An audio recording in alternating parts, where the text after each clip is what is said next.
Yeah, well, thanks guys for turning up. Thanks. As you know, I'm Phil, and Lockie's invited me to speak about,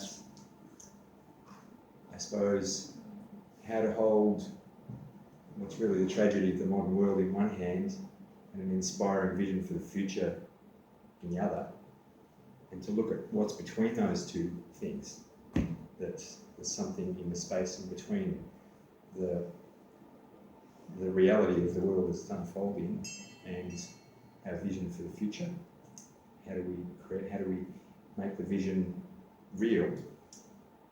And for me, that's grounded in the philosophy that I came across starting in about 2000. I was sitting in a little cafe in Ocean Grove, having a coffee, reading The Age.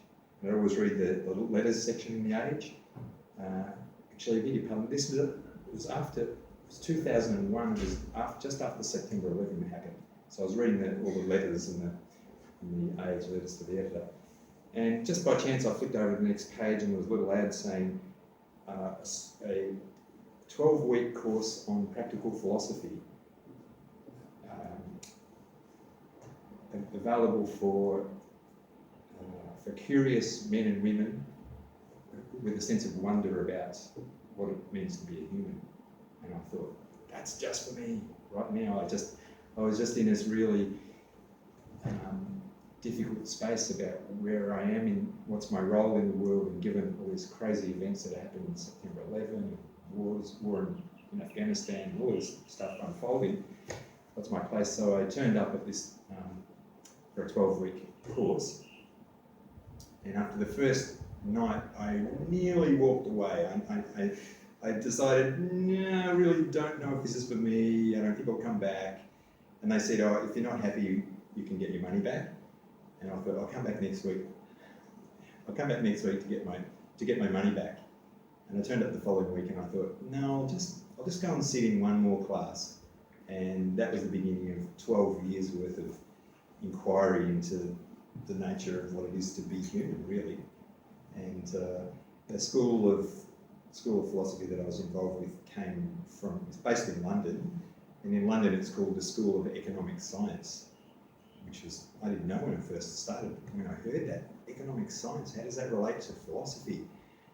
And because the philosophies that we were inquiring about was the Vedic tradition from 5,000 years ago, the ancient tradition that's really what's behind modern Hindu religion, and how does that relate to economics? Well, it became obvious as time went on. The School of Philosophy in London had started after World War I, when community groups got together to discuss, well, how can we avoid another war? You know, this was the war to end all wars. We really want to make sure we don't have another one. So they met for a number of years, right up until World War II started, and obviously they weren't able to prevent World War II, but they kept meeting right through World War II, through the Blitz and all of that.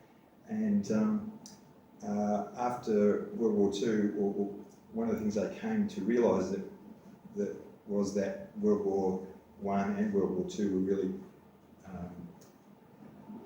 a result of economic scarcity, that people were not able to easily meet their own needs and feed their families, so they would look for a charismatic leader who could offer a vision that was more attractive. In World War II case, it was Adolf Hitler. So for the School of Philosophy, after World War II, one of the things they did was created community gardens. They were actually part of the Victory Gardens movement in London, where they appropriated vast tracts of land next to rail lines for people to grow food. So this was a very practical expression of philosophy and economics. And in 1962, I think it was, the Maharishi. Anyone heard of the Maharishi from India? He's one of the spiritual leaders in India, or was at that time. Visited London, and famously he met the Beatles in London about that time, and that was the start of the Beatles' spiritual journey. And at the same time, the Maharishi met the leader of the School of Philosophy and introduced him to a spiritual leader in India, where and the invitation was for Leon McLaren, the school's leader his name was Leon McLaren. He was invited to go to India and meet with the spiritual leader every year for 10 years. They had a conversation, and the conversations were recorded, and the recordings became a book, and the book became the basis for the School of Philosophy.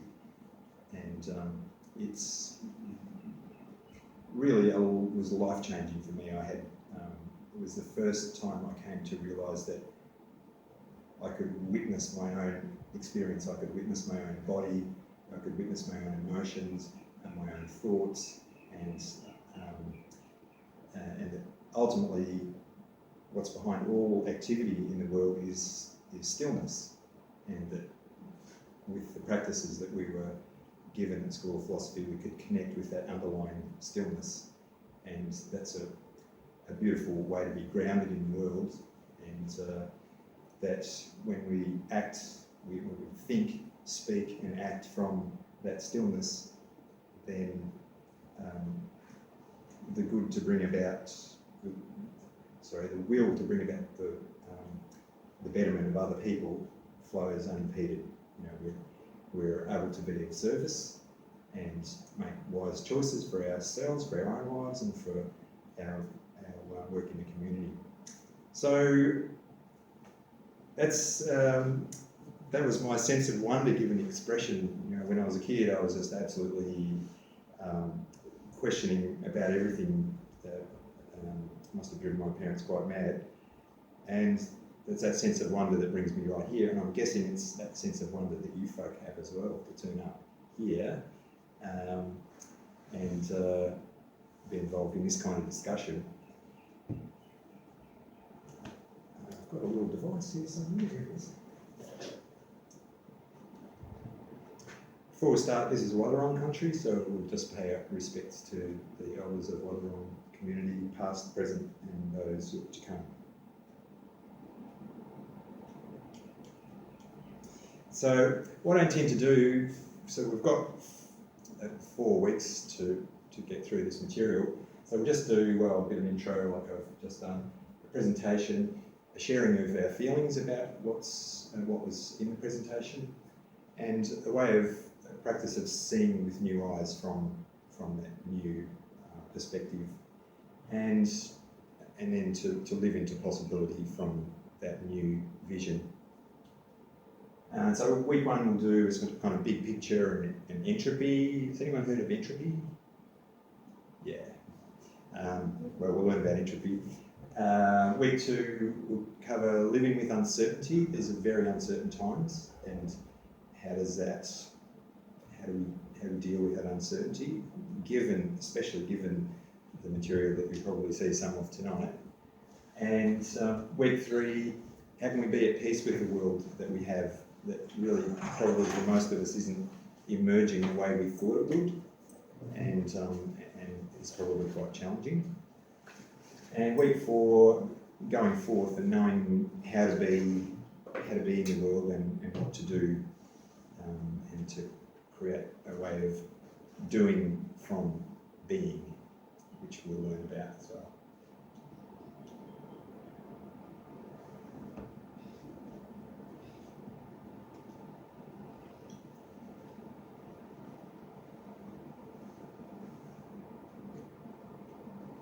Yeah, so that sense of wonder got me to ask, well, really, what's the future of the human project, and where are we heading? We have this amazing possibilities through technology, and many people live lives of abundance, but we've got this incredible disparity, which I just think that's a wonderful picture to demonstrate the disparity that we have, and really what's your part in this whole story. So it's a really big question. What's the future of the project, and what's our part in it? And that led me to my way of giving expression to that question emerged as a radio program that I did on the Pulse for about 3 years, and the program was called Life What's in It for Me, which is a pretty selfish perspective on life, but it was a bit tongue-in-cheek really. And that, as you can see, the aim of the program, and really the aim of this conversation, is to look the tiger in the eye, the world that's unfolding before us. It's very challenging in many ways, and to know that behind that there is a pathway to peace behind that. There's the stillness and peace and love that's behind the apparent reality of the world, and the apparent reality is very challenging in many ways. I just have a bit of a question. Who experiences the world as being pretty challenging, and that somehow or other, when you look at the whole perspective of what's happening socially, politically and environmentally, that's pretty challenging? Does anyone say that's... Yeah. And it seems to be completely out of our control. What can we do? We can just do our part. And when we just do our part, it seems like insignificant. So the trick, and what I hope you'll get, is a way of experiencing the world and your experience of the world that allows you to be at peace and to act with wisdom as you go forth. Just really quickly about where I came from. I grew up in a small country town, and my parents had a service station. That's me mowing the lawn. My childhood dream came true. I got to run a local motorcycle dealership for 8 years, and it was a toy shop. I just played and had a wonderful time. I want you to get my absolute love of the fossil fuel world, and how challenging it is to see that, what's emerged from that is all of the challenges that we see, climate change and many others. Then I moved to Geelong, ran a surf shop down at Ocean Grove for 17 years, which was a bit of fun. And then in 1994, I heard a talk by Captain Paul Watson from the Sea Shepherd, which completely blew everything I thought about the world out of the water, and it was the realisation that my life is just not sustainable, and I've been living in this way, which is just can't continue. And I started to ask a whole lot of new questions about the world, and I bought a fuel-efficient car, changed my life in radical ways, took on a vegan lifestyle, but I did know something about sustainability, because a few years before I built this passive solar house out in Leopold, and we had a food growing facility there, and it was just a wonderful place to live.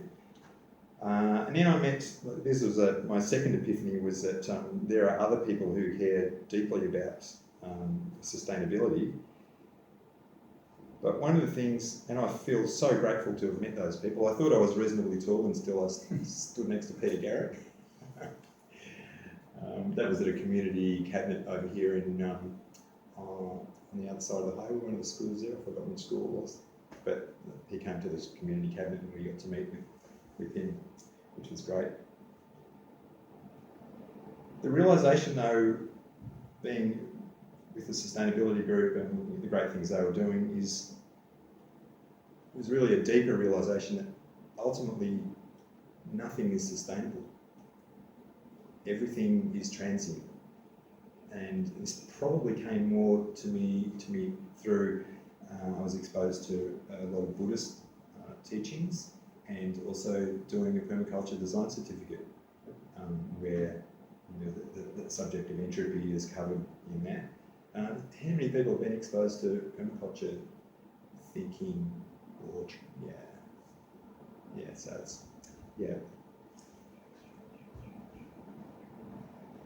And so this idea of impermanence really affected me. And if for anyone who's played a musical instrument or a stringed instrument, you'll get this idea of that sounds arise from stillness, and they emerge, they're sustained for a time, and then they decay back to stillness. Is anyone familiar with that from playing with sound and instruments? Yeah. And so this idea of this curve of from nothing, peaking up, tapering off, and back down to stillness again is really common right through the natural world. And there it is with plants. We have the phases of growth. Growth is sustained, and we have flowering, and seeds are formed, and then ultimately there's decay. And this is where the idea of entropy really became real for me. Entropy is a way of explaining losses. So whenever energy changes form from one form to another, there are always losses. It's a fundamental principle of the universe that this loss always occurs. And we experience loss as a kind of sadness, a kind of heartbreak that, we've had this beautiful flower emerge in our garden, and then weeks later it's gone. And that something in us breaks with that. But we know that something fresh will emerge. So that made me think about my experience, my emotional reaction to all of the events that are happening in the world, and in the context of entropy and impermanence, that things really are not permanent.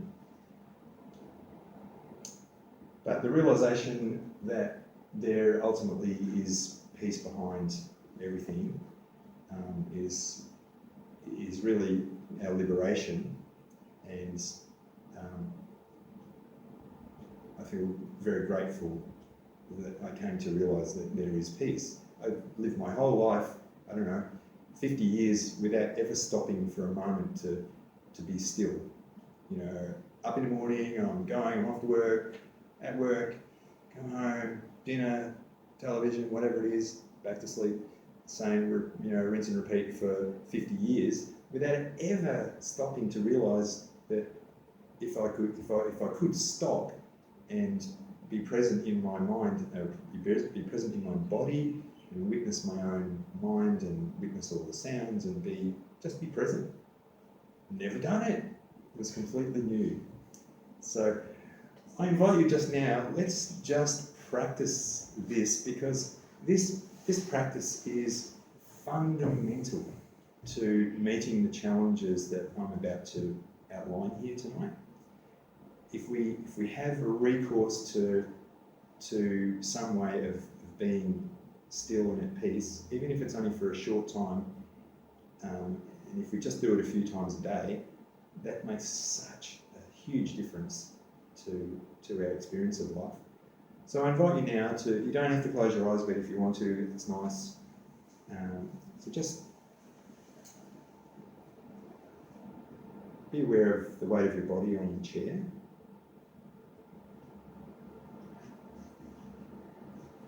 And allow all sounds to be received. Those in the distance and those nearby, just allow them to come into your awareness without judgment. Be aware of your feet on the floor and the feeling of your feet in your shoes.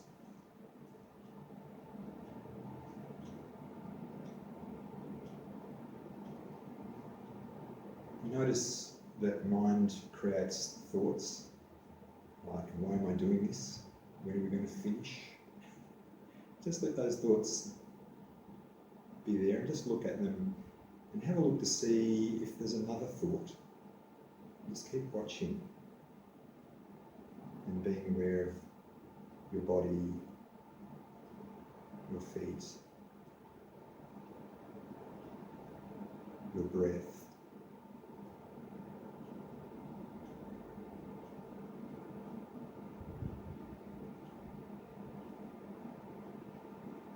And just rest in this awareness for a few minutes, or just for a short time anyway.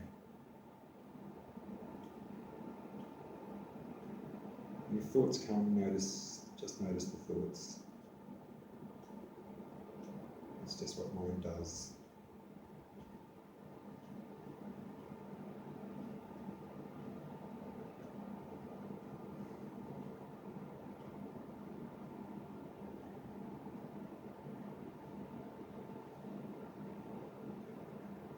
Yeah, lovely. Thank you.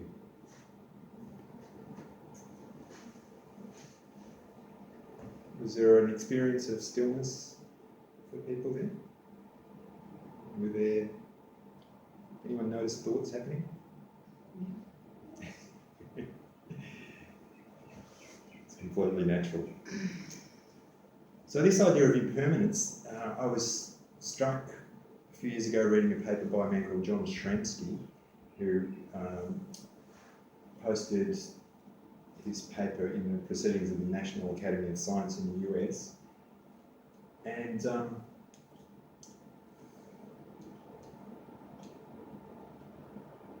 his paper was titled "The Earth's Space Battery."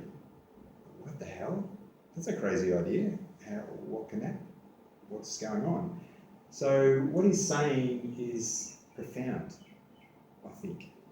He's saying that the Earth is a biological battery that's been charged by sunlight for millions of years, and the sunlight falling to Earth eventually gave rise to plants and animals, and that sunlight that was converted through photosynthesis into other forms and nutrients for plants and animals is actually a store of energy, and it's been trickle charging over millennia, and a lot of the energy that has been accumulated has actually become our fossil fuels, but also the whole living system is charged with life and with energy. And I thought that was a fascinating idea. And he's explained it like this, so imagine this is a battery. We've got the positive end and the negative end. The positive end, the energy flows through everything that humans do. And then it flows back through the anode, the negative end, and then is lost to space, really, through this process of entropy. All this energy is lost as heat to the universe. So as this discharge happens. And so they did this calculation on what they call phytomass. So this is the mass of plants and really the whole living system of Earth. And how much of the battery's charge have we used? And so you can see here, starting at the time of Jesus Christ to where we are now, the battery's pretty much half flat, which is a stunning idea. Whoever thought of that? Has anyone come across that idea before? It's just a whole other way of looking at our experience here on the Earth.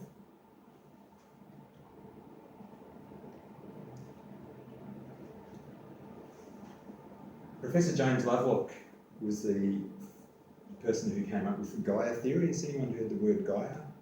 Yeah. So Gaia is really just a way of describing the Earth as a living organism, like any other living organism. The Earth is a living organism. And James Lovelock was a originally an instrument maker working with NASA in the hills outside Los Angeles, and one of his early projects was to create an instrument that was capable of measuring the content of the atmosphere of distant planets. So, and he, in particular, the challenge was to find out, is there life on Mars by looking at what's in the atmosphere of Mars? And so he created this amazing instrument, it's a kind of spectrophotometer, I think it's called, and it can analyse gases at very large distances very accurately, and it's used in science today. It's amazing accomplishment for someone working in the 50s with pretty rudimentary tools. Anyway, the outcome of his research was that the atmosphere of Mars is it's mainly CO2, and that every chemical reaction that could ever take place on Mars has already happened. So entropy is completely played out on Mars. And his thesis is that really that's the fate of the Earth, which is pretty stunning idea, but it's consistent with John Shramsky's idea of the Earth battery and a number of other theories.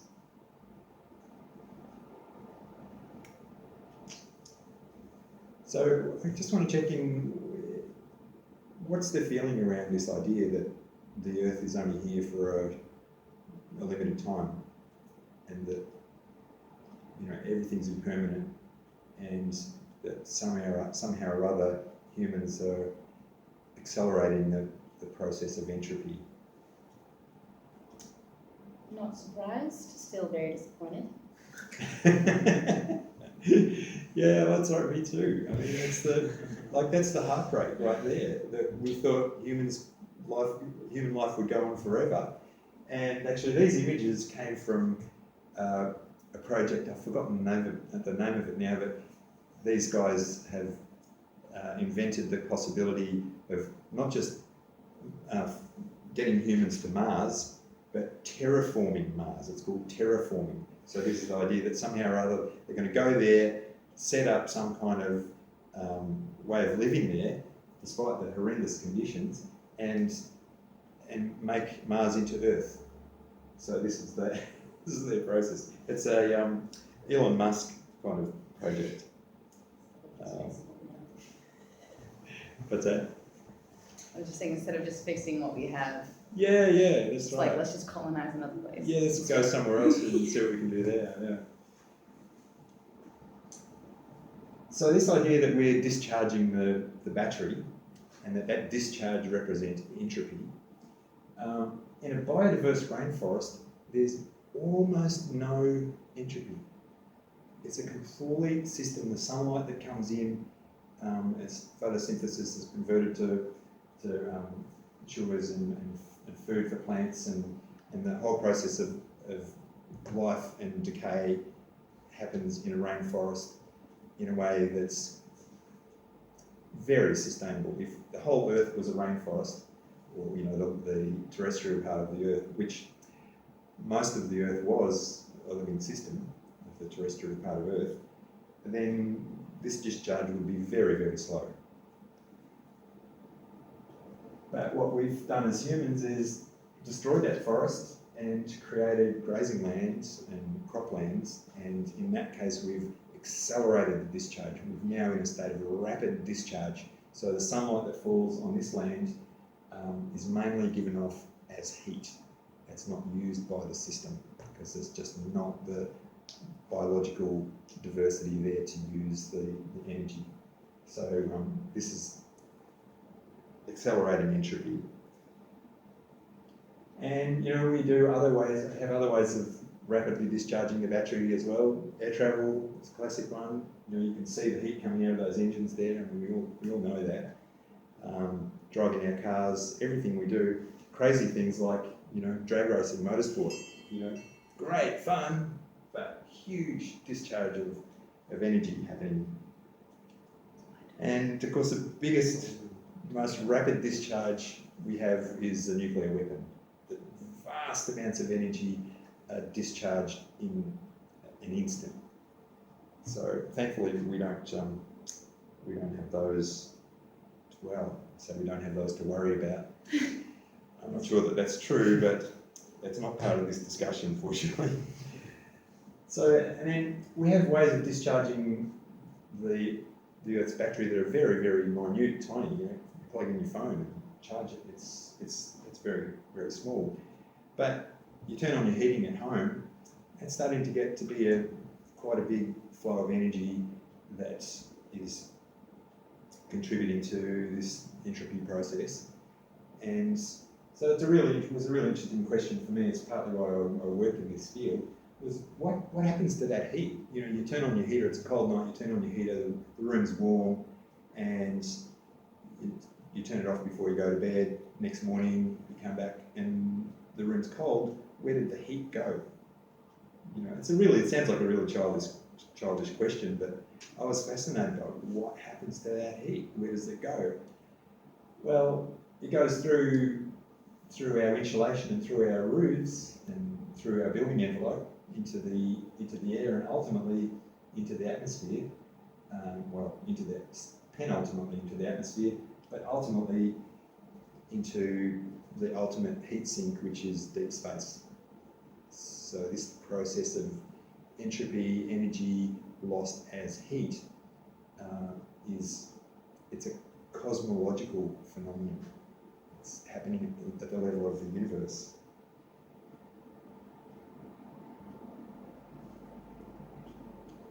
One of the other things we've done, which I think this is a stunning image. Has anyone seen this before?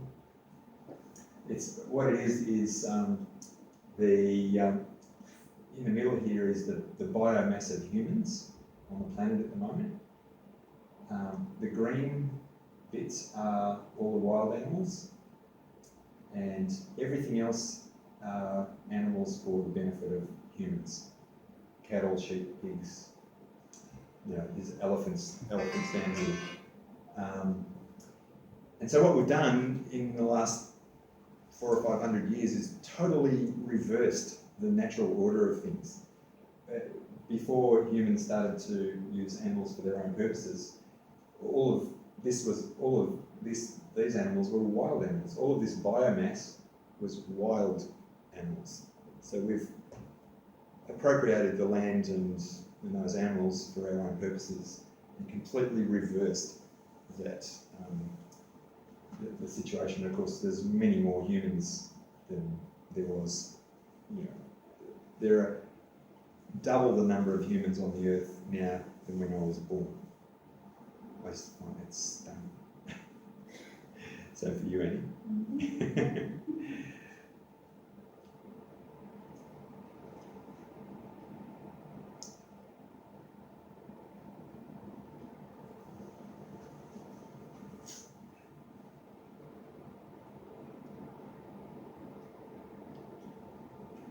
Thermodynamics, this is the really big picture of how energy flows through the human project, really.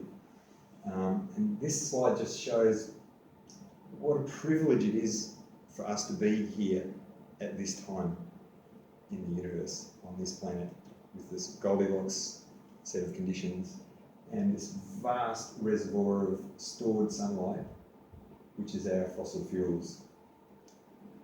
So there's 4,000 years worth of human history or history, and here's this one-off blip of fossil fuel energy that we've created the modern industrial world with.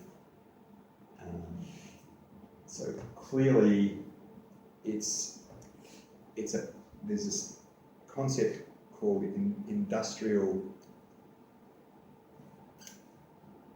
the pulse theory of industrial civilization, energy pulse. So this is the pulse of energy that's created the modern industrial world. And do you like this one, Andy? So this is another way of looking at it. This guy, Richard Duncan, who's a systems engineer, wrote a paper titled The Olduvai Theory, sliding towards a post-industrial Stone Age. And there it is there, transient pulse theory of industrial civilization, where his thesis is that beginning in 1930, or rather probably 1925 or so, this was the emergence of the modern automobile, modern car, say, and that the points here at 37% of the peak occurred at 1930 and will occur again at 2025. That this pulse of energy, which included the moon landing, will be here in 2025. Now, whether that's true or not, it's kind of irrelevant. You know, he's done the numbers, and it's been revised and revised again, and it's a lot of other people have critiqued it, and they're basically saying, well, he's very close. You know, we need to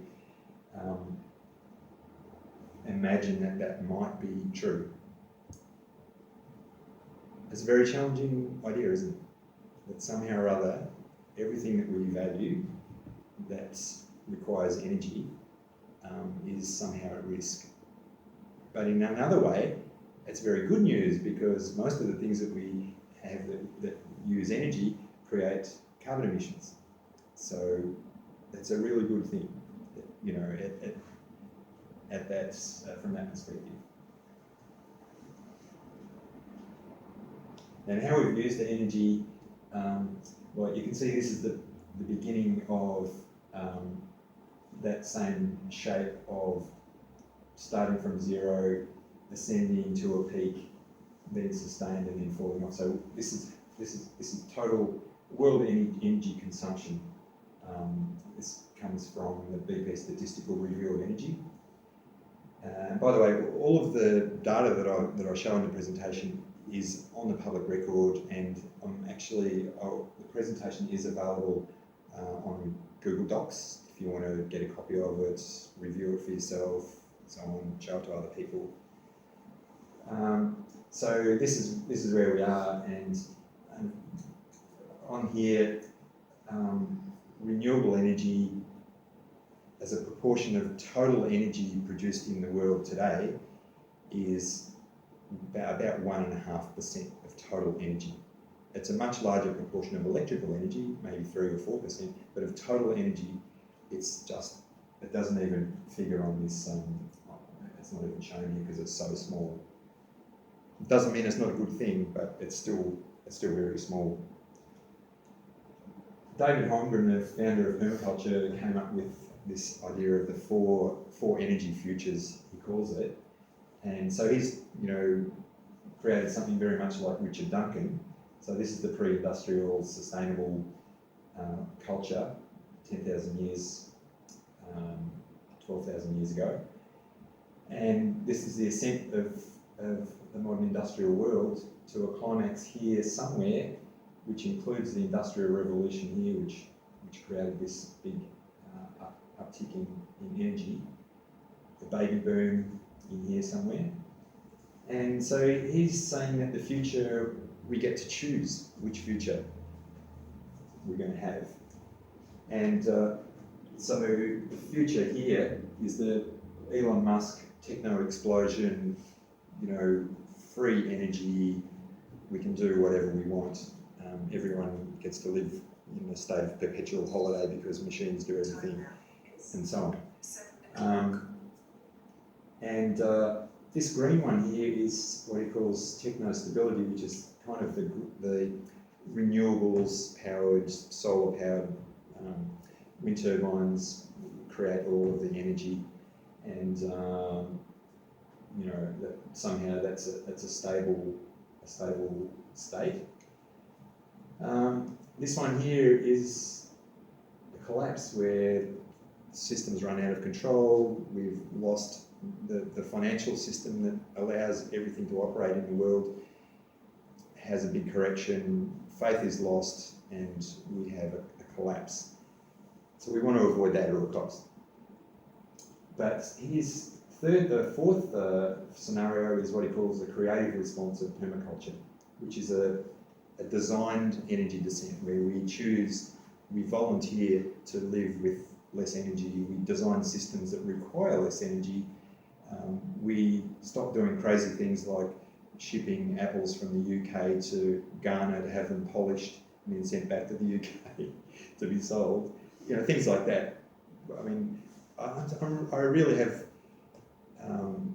that gives me hope when I look at the crazy ways that we use energy in our economy, that we can trim out so much fat, ridiculous stuff like Australia is I think this was the case a few years ago, I'm not sure if it still is, but it's still profound that we export barramundi to the world, wild barramundi, but you want to buy an Australian barramundi in Australia, virtually impossible. The barramundi we have here comes from Thailand. We all know of examples like that. So there's so much fat can be taken out of the system. What the permaculture creative response energy descent will look like, we really don't know. But it's a really nice idea that we can choose, volunteer, plan to live with much less energy. Yeah, and the idea of the presentation here is not to look for answers. The idea is to look at the facts, look at what's happening, and the question itself, the question about how are we to live in this post-carbon, post-growth, post-fossil fuel world is a valid question that we need to keep on asking, and that, as you can see there, the idea that an answer dissolves a question. You've got the answer, you can forget about that question. It's like politicians at a doorstop. They have to have an answer. And you don't see politicians say, when they're asked a challenging question, yeah, look, I'll get back to you on that. You ever see a politician do that? They have to have an answer.